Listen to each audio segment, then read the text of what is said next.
అసలు ఆంధ్రప్రదేశ్ ముఖ్యమంత్రి జగన్మోహన్ రెడ్డి పరిస్థితి ఎలా ఉంటుంది? ఎలా ఉండబోతోందంటారు? ఎందుకంటే అన్ని వైపుల నుంచి కూడా ప్రభుత్వ అధికారులు కావచ్చు, అంగన్వాడీలు, ఆశా వర్కర్లు, ఈవెన్ లేటెస్ట్‌గా మున్సిపల్ కార్మికులు కూడా సమ్మెలో పాల్గొంటున్నారు. సమ్మె స్టార్ట్ చేసేసారు కూడా. ఈవెన్ వాలంటీర్లు కూడా ఉన్నారనుకోండి. వాళ్ళ విషయం పక్కన పెడితే ఓన్లీ ప్రభుత్వకు సంబంధించిన అధికారుల గురించి మనం మాట్లాడుకున్నట్లయితే అన్ని వైపుల నుంచి కూడా జగన్మోహన్ రెడ్డికి వ్యతిరేకతే వస్తూ ఉంది, కనిపిస్తూ ఉంది కూడా.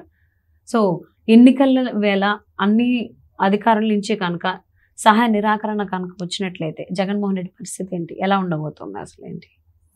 మీరు ఇంటర్వ్యూలో చెప్పినట్టుగా అన్ని వర్గాల నుంచి జగన్మోహన్ రెడ్డి గారికి ఒత్తిడి ఎదురవుతుంది అని చెప్పని ఏదైతే చెప్పారో దాన్ని కొంచెం మనం రివర్స్గా కూడా ఆలోచించవచ్చు. ఇన్ని వర్గాలు జగన్మోహన్ రెడ్డి గారి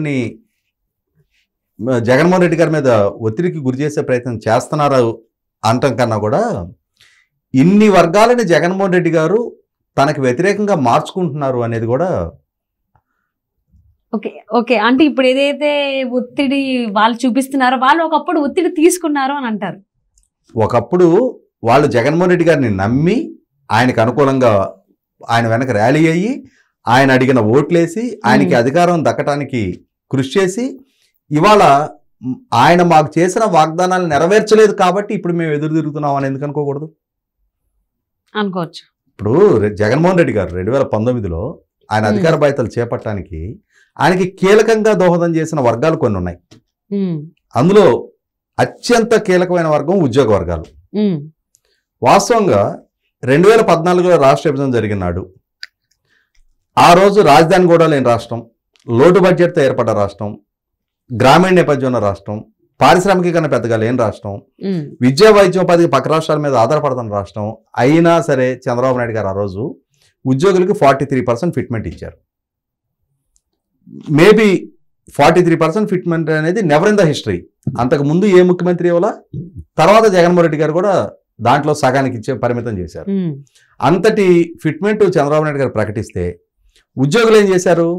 జగన్మోహన్ రెడ్డి గారి ప్రచార ప్రలోభానికి లొంగిపోయి 2019లో చంద్రబాబు నాయుడు గారిని కాదు అని జగన్మోహన్ రెడ్డి గారు వెనక నడిచారు. ఆయన మాటలు విశ్వసించారు, ఆయనకు ఓట్లేశారు. ఉద్యోగ సంఘ నాయకుడిగా ఉన్న బండి శ్రీనివాస్ గారు చెప్పాడు కదా, మా ఉద్యోగులం కుడి చేత్తో ఎడం చేత్తో ఓట్లేసి జగన్మోహన్ రెడ్డి గారిని అధికారంలోకి తీసుకొచ్చుకున్నాము అని చెప్పని. మరి 2 చేతులతోటి ఓట్లేసి అధికారంలోకి తీసుకొచ్చుకున్న ఉద్యోగులకి జగన్మోహన్ రెడ్డి గారు ఏం చేశారు? ఒంటి చేయి చూపించారు. ఆ రోజు 43% ఫిట్మెంట్తో పాటు చాలా సౌకర్యాలు ఆ ప్రభుత్వంలో పొందగలిగారు ఉద్యోగులు. కానీ జగన్మోహన్ రెడ్డి గారు ప్రభుత్వం అధికారంలోకి వచ్చిన తర్వాత వాస్తవంగా మీరు ప్రస్తావించిన చాలా విభాగాలు ఇప్పుడు ప్రభుత్వానికి వ్యతిరేకంగా సమ్మెబాట పడుతున్నాయి అని చెప్పని. వీళ్ళందరూ చిరుద్యోగులు వాస్తవంగా. అంటే ఇవాళ ప్రభుత్వ ఉద్యోగులతో రెగ్యులర్ ఉద్యోగులతో పోల్చి చూసుకున్నప్పుడు చాలా చిన్న ఉద్యోగులు పాపం వీళ్ళు. అంగన్వాడీ సిబ్బంది ఉంటారు. వాళ్ళకి చంద్రబాబు నాయుడు గారి ప్రభుత్వ హయాంలో ఆయన బాధ్యతలు చేపట్టే నాటికి 4,500,000 రూపాయలు వచ్చాయి నెలకి. ఆ ప్రభుత్వ హయాంలో ఆయన మొదటగా ఆ 4,500,000 7,500,000 చేశారు. అంటే 3,000 పెంచారు. తర్వాత మళ్ళీ ఇంకొక 3,000 పెంచి 10,500,000 చేశారు. అంటే ఒక 5 years టెన్యూర్లో వాళ్ళ జీతం 4,500,000 నుంచి 6,000 అదనంగా పెరిగి 10,500,000కి రీచ్ అయింది. ఇక్కడ గమనించుకోవాల్సిన అంశం ఏంటి అంటే సహజంగా ప్రభుత్వ పథకాల సంక్షేమ పథకాల లబ్ధిదారులు ఉంటారు కదా, వాళ్ళకి ఎలిజిబిలిటీ క్రైటీరియా వచ్చేటప్పటికి నెలకి 10,000 కన్నా లోపు ఆదాయం ఉన్న వాళ్ళకి ఎలిజిబిలిటీ ఉంటుంది. వీళ్ళకి 10,500,000 జీతం అయిన తర్వాత సంక్షేమ పథకాల లబ్ధిదారులుగా వాళ్ళ ఎలిజిబిలిటీ పోతుంది. కానీ చంద్రబాబు నాయుడు గారు వాళ్ళు చిన్న ఉద్యోగులు 500 కదా అదనంగా పెరిగింది అని చెప్పని వాళ్ళని ఆ ఎలిజిబిలిటీ కంటిన్యూ చేశారు. వాళ్ళని జగన్మోహన్ రెడ్డి గారు ఏం చేశారంటే 2019 ఎన్నికలకు ముందు తెలంగాణ ప్రభుత్వం కానీ నేను 1,000 రూపాయలు అదనంగా ఇస్తా అని చెప్పగానే ఈ అంగన్వాడీ సిబ్బంది కూడా మనకి చంద్రబాబు నాయుడు గారు 6,000 పెంచారు కదా అనే అంశాన్ని మర్చిపోయారు. జగన్మోహన్ రెడ్డి గారు ఇంకా మామూలుగా కృష్ణుడు గోవర్ధన్ గిరిని చిటికినేల మీద లేపాడు అని చెప్పని మనం చదువుకున్నట్టు వీళ్ళకి కూడా జగన్మోహన్ రెడ్డి గారు ఒక పెద్ద డబ్బులు మూట తెచ్చి నెత్తిన పెడతాడని చెప్పని ఆశించి వీళ్ళు ఆయన వెనక నడిచి ఇంకేముంది మనకి ఊహల్లోకి వెళ్ళిపోయారు. వీళ్ళంతా మనకి ఇంత జీతాలు అవుతుంది అంత జీతాలు అవుతుంది అని చెప్పని ఆయన కోట్లు వేశారు. 1,00,000 మంది పైన వీళ్ళు సిబ్బంది ఉంటారు. 1,00,000 మంది అంటే కనీసం వాళ్ళ కుటుంబ సభ్యులు వీళ్ళందరూ కలుపుకుంటే ఒక్కొక్క ఇంట్లో 3-4 ఓట్లు అయితే ఉంటాయి కదా. వీళ్ళు కానీ వాళ్ళ పేరెంట్స్ కానీ అన్నదమ్ములు కానీ ఎవరైనా కలుపుకున్నా అంటే ఒక 4-5 లక్షల ఓట్లని ప్రభావితం చేశారు వీళ్ళు. ఈ 4-5 లక్షల ఓట్లు జగన్మోహన్ రెడ్డి గారికి అనుకూలంగా పట్టడం జరిగింది. అంటే ఇటువైపు పడాల్సిన ఓట్లు జగన్మోహన్ రెడ్డి గారికి అనుకూలంగా పడగానే అంటే 6,500 రూపాయలు జీతం పెంచిన చంద్రబాబు నాయుడు గారికి పడాల్సిన ఓట్లు జగన్మోహన్ రెడ్డి గారికి పడ్డాయి. సో ఇటు లాసు ఇటు గెయిన్ 8 లక్షల ఓట్లు తేడా వచ్చేసినట్టే.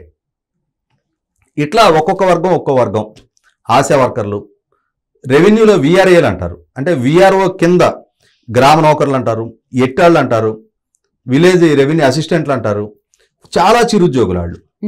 వాళ్ళకి కూడా చంద్రబాబు నాయుడు గారి ప్రభుత్వ హయాంలో ఇట్లాగే లబ్ధి చేకూరింది. అయినను వాళ్ళు కూడా జగన్మోహన్ రెడ్డి గారి వెనకే నడిచారు, ఆశా వర్కర్లతో సహా. తర్వాత మున్సిపల్ పారిశుద్ధ్య కార్మికులు వాస్తవంగా చాలా దుర్భర జీవితం గడుపుతున్నారు పాపం వాళ్ళు, చాలా చిరుద్యోగులు. మన రోడ్డు మీద పడేసే ప్రతి చెత్త ఊడ్చి శుభ్రం చేసేవాళ్ళు వాళ్ళు. వాళ్ళని కరోనా టైంలో ముఖ్యమంత్రులు, ప్రధానమంత్రులు వీళ్ళ కాళ్ళు గడిగి నీళ్లు చల్లుకోవాలి, అంతటి సేవ చేస్తున్నారని చెప్పని పొగిడే వాళ్ళని. జగన్మోహన్ రెడ్డి గారు వాళ్ళని రెగ్యులరైజ్ చేస్తానని చెప్పని వాగ్దానం చేశారు. వాళ్ళకి అతిగతి లేదు. ఇట్లా అంటే మీకు వీళ్ళందరూ చిరుద్యోగులు, ఆశా వర్కర్లు, అంగన్వాడీలు, విఆర్ఏలు, మున్సిపల్ పారిశుద్ధ్య కార్మికులు, తర్వాత విద్యుత్ రంగంలో పనిచేస్తున్న కాంట్రాక్ట్ అవుట్సోర్సింగ్ సిబ్బంది ఉన్నారు. వాళ్ళు ఒక 25,000 మంది ఉంటారు రాష్ట్ర వ్యాప్తంగా. వాళ్ళదైతే నిత్యం ఫీజులు పోయినా, కరెంటు స్తంభాల మీద ఏదైనా సర్వీస్ వైర్ తెగిపోయినా, లైన్స్ మార్పు చేయాలన్నా, ఇంకా మాట్లాడుకుంటే హై టెన్షన్ టవర్లు ఉంటాయి, 100-120 అడుగులు ఎత్తున ఉంటాయి, అక్కడ పైకెక్కి పనిచేయాల్సి ఉంటుంది. వాళ్ళు ప్రాణాపాయ పరిస్థితుల్లో పనిచేస్తూ ఉంటారు. వాళ్ళకి జగన్మోహన్ రెడ్డి గారు సమాన పనికి సమాన వేతనం, అంటే ప్రభుత్వ ఉద్యోగులు రెగ్యులర్ ఉద్యోగులుగా ఉన్న వాళ్ళకి ఎంత జీతం వస్తుందో ఇదే స్థాయి పని మీరు కూడా చేస్తున్నారు కాబట్టి మీరు కాంట్రాక్ట్ అవుట్సోర్సింగ్ సిబ్బంది అయినా సరే మీకు కూడా ఇదే వేతనం కల్పిస్తా, మిమ్మల్ని రెగ్యులరైజ్ చేస్తా అని చెప్పని వాగ్దానం చేశాడు. మాటలు నమ్మారు ఆయన మాటలు, వాళ్ళు ఆయన వెనక నడిచారు. ఇట్లా జగన్మోహన్ రెడ్డి గారు ఒక్కొక్క వర్గాన్ని టార్గెటెడ్గా వాళ్ళకి అష్యూరెన్సెస్ ఇచ్చి వాళ్ళు, వాళ్ళ కుటుంబ సభ్యులు, వాళ్ళ బంధుమిత్రులు, వాళ్ళ ఓట్లన్నీ దండుకున్నారు. ఇవన్నీ కలగలిసి జగన్మోహన్ రెడ్డి గారికి ఆ 151 సీట్లు రావడంలో ప్రతి ఓటు కీలకంగా ఉపయోగపడింది. ఆ రోజున ఒక హై ఎక్స్పెక్టేషన్ తోటి ఆయనకి పెట్టిన ట్యాగ్ లైన్, ఆయన కల్పించిన ఎలివేషను, మాట తప్పడు మడమ తెప్పడు, ఆయన మాట ఇస్తే దాని మీద నిలబడి ఉంటాడు అని చెప్పని అట్లా ఆయనకి వాళ్ళ సోషల్ మీడియా, వాళ్ళ వ్యూహకర్తలు ఒక ట్యాగ్ లైన్ తోటి ఆయనకి ఎలివేషన్ ఇచ్చారు. ఆ నమ్మకంతో ఈ వర్గాలన్నీ కూడా ఇంకేముంది, మనకి ఇంత గొప్ప నాయకుడు ఇంత వాగ్దానం చేస్తున్నాడు కదా, రేపటి రోజున మన జీవితాల్లో అద్భుతమైన మార్పు రాబోతుందని నమ్మకంతో ఓట్లేశారు. కానీ పాలకుడుగా జగన్మోహన్ రెడ్డి గారు ఇవాళకి ఆయన పదవి బాధ్యతలు చేపట్టి 4 సంవత్సరాల 6 నెలల 26 రోజులైంది. మే 30, 2019 ఆయన పదవి బాధ్యతలు చేపట్టారు. ఇన్ని నెలలుగా వీళ్ళు కూడా వేచి చూశారు, ఇప్పుడు మనకి ఇచ్చిన వాగ్దానం అమలు చేస్తారు, వచ్చే నెలలో అమలు చేస్తారు, ఆ పై నెలలో అమలు చేస్తారు అని చెప్పని. సంవత్సరాలు గడిచిపోతున్నాయి, నెలలు గడిచిపోతున్నాయి, ఎన్నికల తేదీ ముంచుకు రాబోతుంది. ఇంకొక నెల 2 నెలలు ఉంటే నోటిఫికేషన్ వస్తే ఆపద్ధర్మ ప్రభుత్వం అయిపోద్ది, విధానపరమైన నిర్ణయాలు తీసుకోవడానికి ఆస్కారం లేదు. ఇక ఇప్పుడు ఒక్కో వర్గం రోడ్డు ఎక్కుతున్నారు. ఇక్కడ మనం ఈ చిరుద్యోగుల గురించి ఇట్లా మాట్లాడుకుంటున్నాం. అసలు ప్రభుత్వ ఉద్యోగులు ఉన్నారు, వాళ్ళది కూడా ఇదే పరిస్థితి. కాకపోతే ఈ చిరుద్యోగులతో పోల్చి చూసుకున్నప్పుడు వాళ్ళకి ఉద్యోగ భద్రత ఉంటుంది, కొంత మెరుగైన జీతం వస్తుంది. కాకపోతే ఆ జీతం కూడా సక్రమంగా 1వ తారీఖు జీతం ఎప్పుడో మర్చిపోయారు వాళ్ళు. 10వ తారీఖు, 15వ తారీఖు, 20వ తారీఖు, ఎప్పుడంటే అప్పుడు నెలలో ఏదో ఒక రోజు అయితే వస్తుంది. కాకపోతే అదృష్టవశాత్తు 30వ తారీఖు దాటట్లా, అది నెలలో ముగిసిపోకుండా ముందు ఏదో ఒక రోజు వస్తుంది. అయితే ఇక్కడ జగన్మోహన్ రెడ్డి గారు పదవి బాధ్యతలు చేపట్టే నాటికి వాస్తవ పరిస్థితి అంటే ఇందాక మనం ప్రస్తావించినట్టుగానే చంద్రబాబు నాయుడు గారి ప్రభుత్వ హయాంలో 43% ఫిట్మెంట్ దక్కింది వాళ్ళకి. 2018లో మళ్ళీ పిఆర్సీ కమిషన్ వేయాలి. చంద్రబాబు గారి హయాంలోనే అశుతోష్ మిశ్రా గారి నేతృత్వంలో పిఆర్సీ కమిషన్ అపాయింట్ చేశారు. అది 2019లో ఇంప్లిమెంట్ చేయాలి. ఎందుకంటే 2014లో చంద్రబాబు నాయుడు గారు ఇంప్లిమెంట్ చేశారు కాబట్టి 2019లో మళ్ళీ పిఆర్సీ కమిషన్ ఇంప్లిమెంట్ చేయాలి. ఆ కమిషన్ రికమెండేషన్స్ మీద బేస్ చేసుకొని పేర్ రివిజన్ ఇవ్వాలి వాళ్ళకి. ఇవ్వాల్సిన దగ్గర సహజంగా ఏం ఆలోచిస్తారు, గత ప్రభుత్వం 43% ఇచ్చింది, ఆయన్ని కాదు అని చెప్పి నేను కోట్లేసాం మనం, ఈయన మనకి ఇంకా మెరుగైన ఫిట్మెంట్ ఇస్తాడని ఆశించారు వీళ్ళందరూ. సహజంగా మనిషి ఆశాజీవి, ఆశ ఉండటం సహజం. కానీ దురాశ, అత్యాశ మనిషిని ఎక్కడికి తీసుకెళ్తాయి అనేది ఈ ఉద్యోగులు జగన్మోహన్ రెడ్డి గారి మధ్య జరిగిన ఈ వ్యవహారం మొత్తం రుజువుపరిచింది. వాళ్ళకే అత్యాశతోటి వీళ్ళు ఇంకా అదనపు పిఆర్సీ వచ్చుద్ది అనుకుని వేశారు ఓట్లు. జగన్మోహన్ రెడ్డి గారు ఏం చేశారు, ఈ అశుతోష్ మిశ్రా కమిషన్ రిపోర్టు 2019లో సబ్మిట్ అయింది ప్రభుత్వానికి. ఆయన మే 30 పదవి బాధ్యతలు చేపట్టారు. జూన్లో ఇంప్లిమెంట్ చేయాలి. కానీ దాన్ని పెండింగ్ పెట్టారు ఆయన. పెట్టి చీఫ్ సెక్రటరీ తోటి ఇంకో కమిషన్ వేశారు. వాస్తవంగా పిఆర్సీ కమిషన్ రికమెండేషన్స్ని ఉద్యోగ సంఘాల ముందు పెట్టి ఇంత రికమెండేషన్స్ ఇచ్చారు, మేము ఇంత ఇవ్వాలనుకుంటున్నామని చెప్పని, వాళ్ళు అంత కాదు ఇంత ఇవ్వమని చెప్పని ఒక మ్యూచువల్ కన్సెంట్ తోటి ఒక అండర్స్టాండింగ్ వచ్చి ఒప్పందం జరుగుతుంది ఎప్పుడు జరిగినా. అసలు పిఆర్సీ కమిషన్ రికమెండేషన్ ఏంటి అనేది ఆయన బయటికి తెలియని కూడా చీఫ్ సెక్రటరీతో ఇంకో కమిషన్ వేశారు. కమిషన్ వేసి ఆ కమిషన్ రిపోర్ట్ 14.29% రికమెండ్ చేశారు. అంటే ఎక్కడ 43%, ఎక్కడ 14.29%, అంటే లెస్ దాన్ 1/3 అది రికమెండ్ చేసింది చీఫ్ సెక్రటరీ కమిటీ. అది ఉద్యోగుల ముందు పెట్టారు. వీళ్ళకి మైండ్ బ్లాంక్. వాళ్ళు ఏం ఆశించారంటే 43 ఆయన ఇచ్చాడు కదా, ఈయన 44 45 అని ఇపోతాడా అనుకున్నారు. అట్లాంటిది 14.29% రికమెండేషన్ ఎదురు పెట్టేటప్పటికి అసలు వీళ్ళకి ఏం చేయాలో అర్థం కాల. అదేంటండి పిఆర్సీ కమిషన్ రిపోర్టు, దాని సంగతి ఏంటి, దాన్ని ఎంత చెప్పారు, గట్టిగా అడగట్లా వీళ్ళు. ఎందుకంటే ఈ ఉద్యోగ సంఘ నాయకులందరూ ఆయన దగ్గర ప్రలోభపడిపోయి ఉన్నారు. ఉద్యోగులు వాళ్ళ నాయకులను అడుగుతున్నారు. బయట మీడియా ముందేమో బేకర ప్రకటన చేస్తున్నారు వీళ్ళు. లోపలికి వెళ్ళాం మేము అంటున్నారు. ఏమన్నా కానీ చివరికి 23%, అది కూడా ఎప్పుడు, అప్పటి వరకు ఇంటర్మ్ రిలీఫ్ 27% ఇచ్చారు ఆయన అధికారంలోకి వచ్చిన దగ్గర నుంచి. యాక్చువల్గా 19లో అమలు పరచాల్సిన పిఆర్సీది దాన్ని ఎక్స్టెండ్ చేసుకుంటూ వెళ్ళి 2022 జనవరిలో పిఆర్సీ ఇచ్చారు. అప్పటి వరకు 2018లో ఒక 2 డిఎల్ పెండింగ్ ఉన్నాయి. వాటిని సాగ్గా చూపించి చంద్రబాబు నాయుడు గారి మీద దుమ్మెత్తిపోసి ఉద్యోగుల మొత్తాన్ని తనకు అనుకూలంగా మలుచుకున్నారు. 2018 నుంచి 2022 ఫిట్మెంట్ ఇచ్చే నాటికి ఇంకొక 5 డిఎస్ పెండింగ్ ఉన్నాయి. అంటే ఓవరాల్గా 7 డిఎల్ పెండింగ్ ఉన్నాయి. ఆ 7 డిఎల్ పెండింగ్ ఇదిగో ఇచ్చేస్తున్నా అదిగో ఇచ్చేస్తున్నా అని చెప్పని జీవోలు రిలీజ్ చేశారు. కాబట్టి వీళ్ళ జీతాల్లో ఇన్కమ్ ట్యాక్స్ కట్ చేసుకున్నారు. అప్పటి నుంచి ఇప్పటికి ఇంకా వీళ్ళ అకౌంట్లో డబ్బులు జమగాల. 2022 నుంచి ఇప్పటికి ఇంకా డిఏ డబ్బులు వీళ్ళ అకౌంట్లో జమగాల. ట్యాక్స్ మాత్రం తీసేసుకున్నారు. డబ్బులు అంటే తర్వాత ఈ పిఆర్సీ ఏం చేశారు, ఇంటర్మ్ రిలీఫ్ 27% మీకు అదనంగా పే చేసాం, మీకు ఇప్పుడు రికమెండేషన్ ప్రకారం 23% ఖరారైంది కాబట్టి ఈ 4% ఎక్స్ట్రా పే చేసింది మాకు రిటర్న్ చేయమని అడిగారు. సో రిటర్న్ చేయమని అడిగితే దాని దగ్గర ఉద్యోగులకి నానా కూడా చేస్తే కాబట్టి ఆ 4% ఇష్యూ వదిలిపెట్టారు. తర్వాత వీళ్ళకి హెచ్ఆర్ఏ ఉంటుంది, హౌస్ రెంట్ అలవెన్స్.